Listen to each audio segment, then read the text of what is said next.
तुम नहीं जानती शिखा, तुम्हें खोने का एहसास ने मुझे किस कदर झकझोर कर रख दिया था। अगर तुम्हें कुछ हो जाता तो शायद मैं खुद को कभी माफ़ न कर पाता। माफ़ी के काबिल तो मैं अभी नहीं हूँ, लेकिन तुम साथ हो तो कम से कम अपने पापों का पश्चाताप तो कर सकूँगा। शिखा जब से हॉस्पिटल से लौटी है, उसे घर में सब कुछ बदला बदला सा नज़र आ रहा था। उसने एक नज़र पूरे घर पर दौड़ाई और फिर पास खड़े शिखर की तरफ देखा। शिखर ने प्यार से उसका माथा चूमा और उसे बाहों में भरते हुए कहा, शिखा, अब तुम्हें घर का नहीं, अपनी सेहत का ख्याल रखना है। घर की चिंता तुम मुझ पर छोड़ दो, मैं सब संभाल लूँगा। फिर शिखर उसे सहारा देते हुए बेडरूम में आराम करने के लिए ले गए। शिखा ने सोचा, जब वो घर पहुँचेगी तो पूरा घर अस्त व्यस्त पड़ा होगा। इस हालत में कैसे समेटेगी वो पूरे घर को। लेकिन यहाँ तो नज़ारा ही कुछ और था। इस परिवर्तन की वजह उसे समझ नहीं आ रहा था। उसकी हैरानी तब और बढ़ गई जब उसने अपने बेड पर सुर्ख लाल गुलाब का गुलदस्ता और एक पत्र देखा। उसने फिर शिखर की तरफ देखा। शिखर जानते थे कि शिखा को लाल गुलाब बहुत पसंद है। इस बार शिखर ने कुछ नहीं कहा, लेकिन उसकी आंखें नम हो आई। वो कुछ कहती इससे पहले शिखर ने उसके होठों पर अपना हाथ रख दिया और उसे बेड पर लिटाकर किचन की तरफ चले गए। शिखर का यह बदला हुआ रूप उसे अजीब जरूर लग रहा था, लेकिन इस बात की खुशी भी थी कि एक्सीडेंट के बहाने ही सही शिखर ने उसका ख्याल तो रखा, वरना शिखर की बेरुखी उसे अंदर ही अंदर खोखला किए जा रही थी। बेड पर लेटी शिखा देर तक पास रखे गुलदस्ते को निहारती रही, जैसे उन सुर्ख गुलाबों से कुछ कहना चाहती हो। फिर उसे याद आया, ये पत्र भी तो उसी के लिए है। पत्र में शिखर की चिर परिचित हैंड राइटिंग देख एक पल को उसे लगा जैसे गुजरा जमाना लौट आया है। शादी से पहले हर खास मौके पर शिखर उसे पत्र लिखा करते थे। जो बात जुबान से ना कह पाते उसे पत्र के माध्यम से उस तक पहुंचा देते। शिखर का पत्र लिखना शिखा को बहुत पसंद था। शिखर के लिखे सारे पत्र उसने आज तक सहेज कर रखे हैं। इस बार क्या लिखा है शिखर ने? इसी उत्साह के साथ शिखा पत्र पढ़ने लगी। प्यारी शिखा, आज फिर मन में कई ऐसी बातें हैं जिन्हें मैं तुमसे कहना चाहता हूँ, लेकिन कह नहीं पा रहा, इसलिए हमेशा की तरह पत्र का सहारा ले रहा हूँ। मैं तुमसे माफ़ी मांगना चाहता हूँ शिखा, लेकिन जानता हूँ मेरा गुनाह माफ़ करने लायक नहीं है। आज तुम्हारी इस हालत के लिए सिर्फ और सिर्फ मैं जिम्मेदार हूँ। वो कार एक्सीडेंट तुम्हारी लापरवाही का नहीं, मेरी बेरुखी का नतीजा है। ना मैं तुमसे सुबह सुबह लड़ता और ना तुम रोकर घर से निकलती। तुम नहीं जानती शिखा, तुम्हें खोने के एहसास ने मुझे किस कदर झकझोर कर रख दिया था। अगर तुम्हें कुछ हो जाता तो शायद मैं खुद को कभी माफ़ ना कर पाता। माफ़ी के काबिल तो मैं अभी नहीं हूँ, लेकिन तुम साथ हो तो कम से कम अपने पापों का पश्चाताप तो कर सकूँगा। मैं जानता हूँ मेरे साथ अपने रिश्ते और इस घर को बसाए रखने के लिए तुमने क्या कुछ नहीं किया है। तुम मेरी तमाम जिम्मेदारियाँ इस आस में बर्दाश्त करती रही कि एक दिन सब ठीक हो जाएगा, लेकिन मैंने ऐसा कभी नहीं होने दिया। तुम मुझे समझाती रही और मैं तुम्हारी बातों को हवा में उड़ाता रहा। जिस दिन से तुमसे मेरा रिश्ता तय हुआ, उसी दिन से तुमने मेरी जिम्मेदारियों का बोझ उठा लिया था और ये सिलसिला आज भी जारी है। मैं इस शहर में अकेला रहता था, इसलिए मुझसे रिश्ता जुड़ते ही तुम मेरा परिवार बन गई। तुम नौकरी कर रही थी और मैं नौकरी के साथ साथ MBA भी कर रहा था। ऐसे में जब भी हम घर से बाहर मिलते तो होटल का बिल, फिल्म का टिकट, यहाँ तक कि मेरी शॉपिंग का बिल भी तुम ही चुकाती। मैं माना करता तो तुम कहती, मैं क्या आपसे अलग हूँ?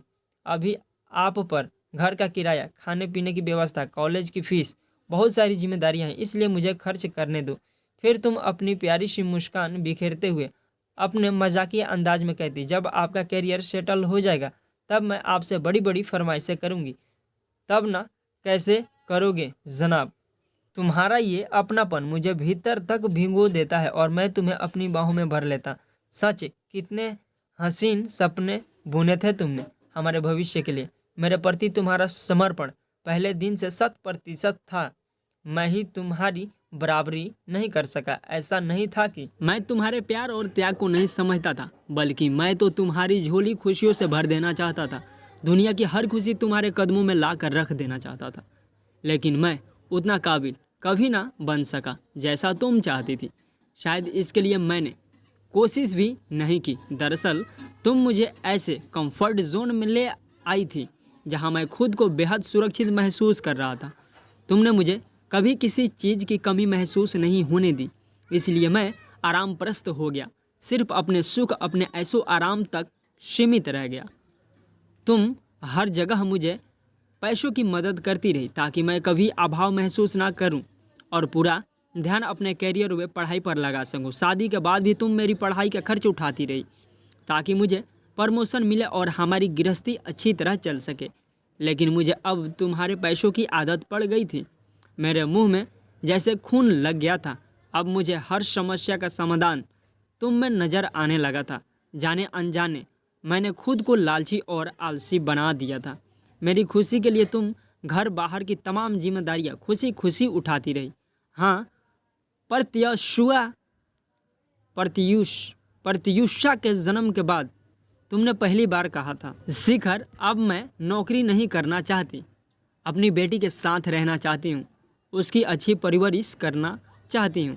उस दिन पहली बार मेरा लालची मन बेचैन हुआ था, अंदर तक कांप गया था मैं तुम्हारी बातें सुनकर, लेकिन मैंने तुम पर कुछ भी जाहिर नहीं होने दिया। उस समय तो मैंने तुम्हारी हाँ में हाँ मिला दी, लेकिन अगले पल से ही मेरा लालची मन इस जुगाड़ में जुट गया कि कैसे तुम्हें फिर से नौकरी पर भेजा जाए ताकि मैं घर की जिम्मेदारियों से मुक्त हो सकूं। तुम कोई फैसला लेती इससे पहले ही मैंने माँ को कानपुर फ़ोन किया और उनसे अनुरोध किया कि कुछ समय के लिए मेरी गृहस्थी संभालने आ जाए। छोटी बहन की बीएससी फाइनल ईयर की परीक्षा होने वाली थी, इसलिए माँ ने आने में असमर्थ जताई तो मैं फ़ोन पर ही रो पड़ा। मैंने माँ से कहा, माँ, शिखा जॉब छोड़ना चाहती है। तुम तो जानती हो मेरे सिर पर बैंक का कितना लोन है।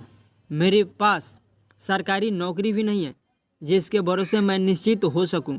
प्राइवेट नौकरी क्या है, एक गलती हुई नहीं कि नौकरी हाथ से जा सकती है। यदि शिखा ने नौकरी छोड़ दी तो मुझ पर बहुत प्रेशर आ जाएगा। मुंबई जैसे शहर में एक आदमी की कमाई से घर कहाँ चलता है। मेरी परिस्थिति पर माँ पसीज गई और छोटी बहन को मंझधार में छोड़ कुछ समय के लिए मेरी गृहस्थी संभालने मेरे पास आ गई। मैंने माँ को समझा दिया कि वो शिखा को ना बताए कि मैंने उन्हें यहाँ बुलाया है। साथ ही शिखा से यह कहने को भी कहा कि वो नौकरी ना छोड़े। माँ प्रत्युषा की देखभाल कर लेंगी, लेकिन तुम मेरा षड्यंत्र शायद भाप ना गई थी। तुमने मुझसे कुछ कहा नहीं, लेकिन तुम्हारा मौन चीख चीख कर अपना दर्द बयां कर रहा था। अतरंग पलों में भी तुम मेरे पास, मेरी बाहों में तो होती, लेकिन मात्र एक शरीर के रूप में। मेरी शिखा ने शायद उस दिन दम तोड़ दिया था जिस दिन मैंने उसे उसकी बच्ची से अलग किया और उसकी मर्जी के खिलाफ उस पर अपनी जिम्मेदारियों का बोझ डाला। जिस शिखर को तुमने ऊंचाइयों के शिखर पर देखना चाहा, वो तुम्हारी कमाई और तुम्हारे शरीर का भोगी बनकर रह गया था। शिखा, उसने तुम में अपना कंफर्ट जोन ढूंढ लिया था। मेरे संघर्ष के दिनों में तुम मेरा सहारा क्या बनी। मैं तुम पर आश्रित होकर जैसे निश्चित हो गया, जैसे मैंने तय कर लिया कि आगे का जीवन तुम्हारे भरोसे ही काटना है। घर, परिवार, बैंक, पैसा, पड़ोसी। इसी के स्कूल में पेरेंट्स टीचर मीटिंग होती तो मैं जानबूझकर ऑफिस की मीटिंग का बहाना बनाकर घर से जल्दी निकल जाता। घर में माँ या करीबी रिश्तेदार कुछ दिन रहने आते तो मैं जानबूझकर ऑफिस से लेट आता ताकि तुम सब संभाल लो, मुझ तक कोई बात ना आए। मैं इस कदर स्वार्थी हो गया था कि बेटी के बीमार होने पर भी छुट्टी लेने से साफ मना कर देता था। तुम्हें अकेले खटते देखकर भी मेरा कठोर मन कभी ना पसीजता। तुम हर साल कहती, इस बार गर्मी में लंबी छुट्टी लूँगी, हम कहीं घूमने चलेंगे। ऐसा ना कर सके तो मैं घर पर प्रत्युषा के साथ रहूँगी। शाम को जब आप घर आओगे तो साथ बैठकर चाय पियेंगे और खूब सारी बातें करेंगे, जैसे शादी से पहले किया करते थे।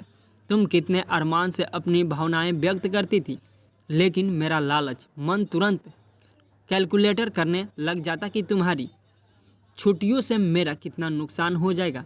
मुझे माफ़ करना सीखा। तुम मुझे हमेशा सपोर्ट करती रही, लेकिन मैं उसका इतना आदी हो गया कि तुम्हारी भावनाओं को समझना ही भूल गया। मुझे सिर्फ अपना सुख, अपना आराम, अपनी सुरक्षा से मतलब था। तुम और प्रत्युषा भी मेरी ही जिम्मेदारी हो। इस बात को मैं जानकर भी नज़रअंदाज करता रहा, लेकिन अब नहीं। तुम्हें खोने के एहसास ने मुझे तुम्हारी अहमियत समझा दी है। तुम्हारे बिना मैं एक कदम भी नहीं चल सकता सीखा। अब मैं तुम्हें वो हर खुशी दूंगा जिसकी तुम हकदार हो। तुम्हें ऊंचाइयों के उस शिखर तक पहुंचा कर दिखाऊंगा जहां तुम मुझे देखना चाहती हो। हमारी बच्ची को ऐसी परवरिश दूंगा कि उसे कभी किसी चीज़ की कमी महसूस नहीं होगी। शिखा, अब मैं वैसा बनना चाहता हूँ जैसा तुम चाहती हो। यदि मैं ऐसा कर सका तो यही मेरा प्रायश्चित होगा। मैं माफ़ी के काबिल तो नहीं शिखा, फिर भी हो सके तो मुझे माफ़ कर देना। तुम्हारा शिखर। पत्र पढ़ते पढ़ते शिखा की आंखें भी झलक पड़ी। वर्षों का गुबार आज आंसुओं के रास्ते बह चला था। शिखर नाश्ता के लिए कब से उसके पास बैठे थे। उन्होंने शिखा को रोका नहीं, क्योंकि वो जानते थे कि आंसुओं का ये सैलाब अपने साथ तमाम कड़वे अनुभव बहा ले जाएगा और फिर उनके जीवन में एक नया सवेरा होगा जो बहुत सुहाना होगा। यह कहानी आपको कैसी लगी कमेंट करके बताएं, और ऐसी ही नई नई कहानियाँ सुनने के लिए हमारे चैनल को सब्सक्राइब करें। थैंक यू दोस्तों इस वीडियो को पूरा सुनने के लिए।